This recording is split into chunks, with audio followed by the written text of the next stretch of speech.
let's say I want to say, okay, Ness, now how do we start? So the first thing is you said usually you want to start with the foundation. So I know maybe around 2 o'clock, that's nap time for my doggy.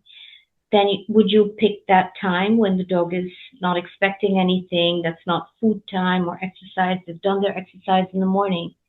So I'll say, okay, how do we start? Now, how do we set up? Is it you're going to do it like on a Zoom or by video with the pet parent? How do you start the training?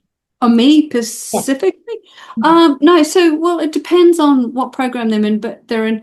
The idea is to figure out what the threshold is first. Okay. So once we understand what the threshold is, then we have an idea where to start the training. I don't. I tell them what to do, Yes. and then depending on the program, I'll watch their videos or not. Um, but yeah, it's literally they do the time that's been set for them, which is going to depend on that dog's threshold. Mhm. Um, they do some warm-up steps, they do the absence, then we decide whether we go up in time or down in time. So let's say, for example, the dog, you're on a 5-minute absence with the dog. If the dog does well, and they mastered that session, then we'll go up in a tiny little amount. And it should be, it's gradual exposure therapy to safe absences. But if we go 5 minutes, 10 minutes, that's going to be too much for that dog, for absolute sure. If the Right. dog doesn't, if we're trying to do 5 minutes and the dog struggles and doesn't even get to 5 minutes, then that's information. Um, that information means we have to put the time down for the next session. So Yeah. it's each session is, we have a look at it, we see how the dog goes, and then we formulate the next plan depending on that session. With my particular program, that I do have a do-it-yourself plan program, if you like, but there's plenty of support. So they decide the threshold, they do the training, the steps are given to them. So I use a training app where, um, you know, if they have their 5-minute time and the dog does well, the app will actually give them the next training plan, and or, whether it does well or whether it does badly, and it's all done.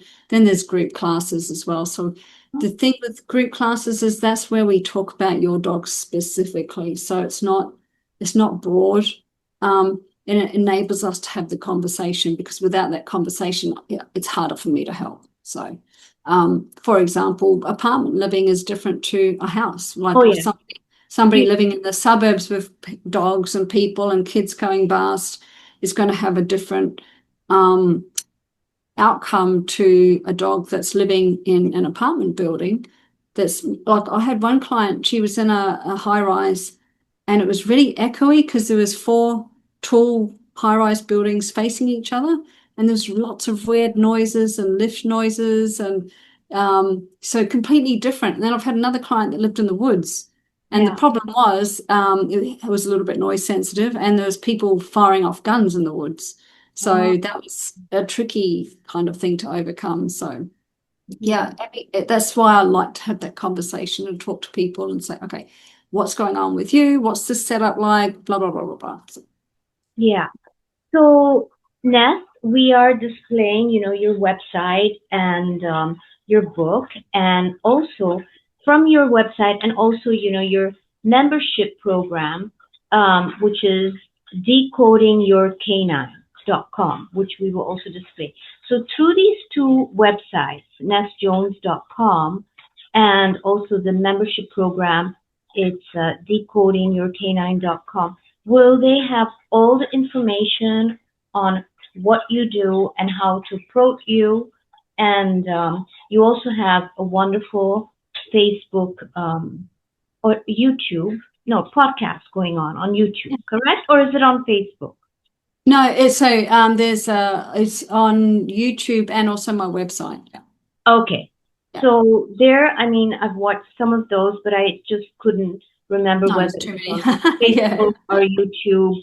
Um, but yes, a lot of tips there, but I think predominantly is getting in touch with you through your website, your book, which is a treasure, And this is a problem where all pet parents go through it. All of them, especially when they only have one dog in the house and both are out of the house, because the days of women wanting to raise their family, being an exceptional homemaker and all that, it's becoming less and less.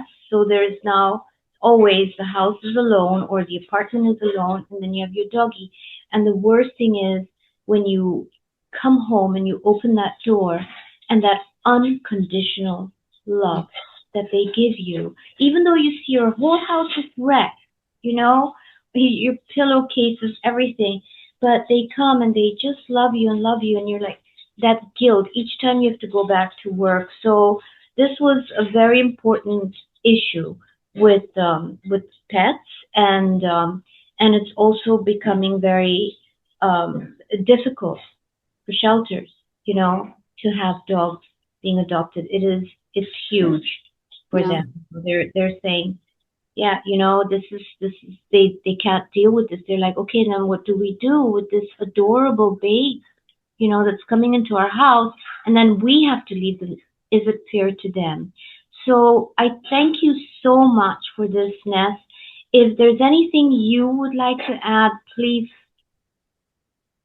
if there's anything you would like to add to the viewers or say to us or warn us. Yeah. Yeah, just don't give up. There is help out there. Thank you.